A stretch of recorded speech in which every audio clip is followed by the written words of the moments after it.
Well, this was the week for Doug Wells to kind of eat into the huge lead that I had for him with our WCTC Pro Football Pick'em contest. Man, I got schooled by Doug Wells from Catena, Mercedes-Benz of Edison this week. He's with me now on the Miller Lite Jersey Central Newsmaker hotline to recap the Week 6 action in pro football. And Doug, good morning to you. And man, congratulations. You are narrowing the gap, my friend. This was the week that you needed to make this interesting. You were 10 out of 15. I was a mere 5 out of 15. So we got ourselves a competition, my friend. I say we do. We definitely do. Yeah, no, you took a big bite out of the lead this week, man, that's for sure. Before we recap, first of all, thank you and congratulations. What a spectacular fundraising event on Sunday with our partners from Susan G. Komen of Central and South Jersey. We did our driving awareness event. We began the day at your just absolutely gorgeous showroom / museum. I guess that's what I should call it, with all the great cars that are on display there. An amazing way to kick off a special day. We took the drive down the Parkway to Red Bank. We went to Garmani. And just really start to finish, Doug, just a wonderful event. So congratulations to you on arranging that, and just a special thing to do. So I can't thank you, I can't thank Garmani, and I can't thank Komen enough on what was just a memorable day on Sunday. I appreciate it. It was a team effort between, Garmani and our staff and all the customers that came and did the thing, and the people from Susan G. Komen. Yeah, just a great event to do, and I loved going to your place and checking out all the cars that are on display there in that second floor. That was really a treat for me, so thank you for that. And now I get to see why. I always ask you every time we get together what you're driving today, just checking out some of those great Mercedes-Benz vehicles. Man, you can't go wrong picking any of those. So what are you driving nowadays? Today I'm in a GLS 550, so it's a 7-passenger SUV. It's got a great look. It's got great power. AMG wheels. Just somebody who wants a SUV that can move the whole family, but they still want something that's got a real cool AMG look. Yeah, very cool. And just in the interest of full disclosure, I got my eye on an SUV over there, man, that my wife had to pry me away from this beautiful SUV that I was looking at. Nice sort of black color. It was inside in the showroom. And, man, I was eyeing that baby up. But you want to beat me to that car, you better go see Doug Wells over at Catena Mercedes-Benz of Edison and check out all the great vehicles they have there. All right, the Week 6 recap. Like I said, I had 5. Doug had 10. The games that we were different on when it came to our choosing. Doug, what is wrong with me? Why did I think the Cleveland Browns are actually turning the corner? They took on the Chargers. No contest. You liked Phillip Rivers going into that game, and he didn't disappoint. Chargers, no sweat over the Browns in one of the games on Sunday.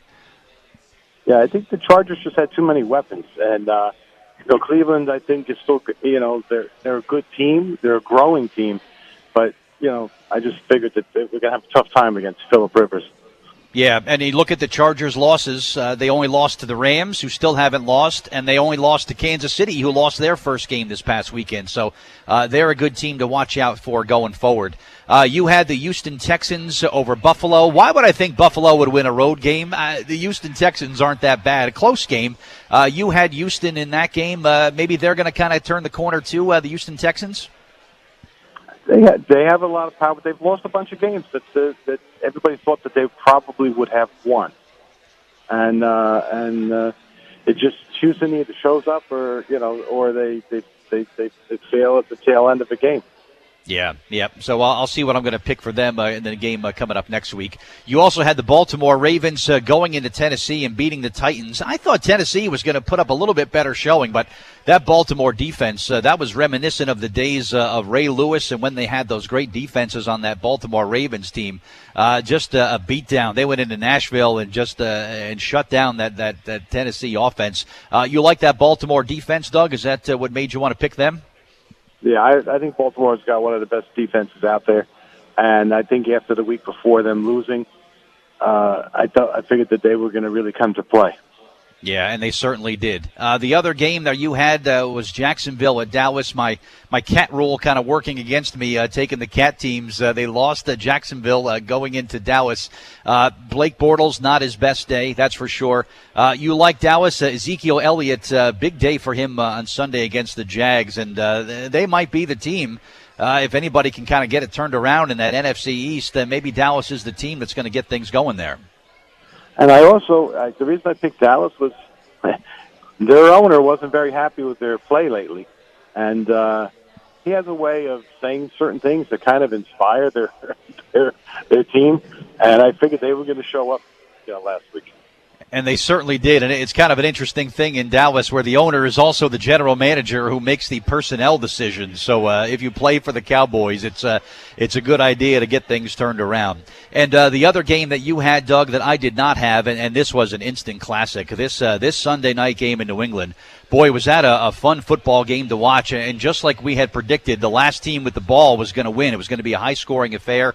Whoever had the ball last would win. And in this case, it was the New England Patriots coming away 43-40. And what a fun game to watch. It was the first loss of the year for Kansas City.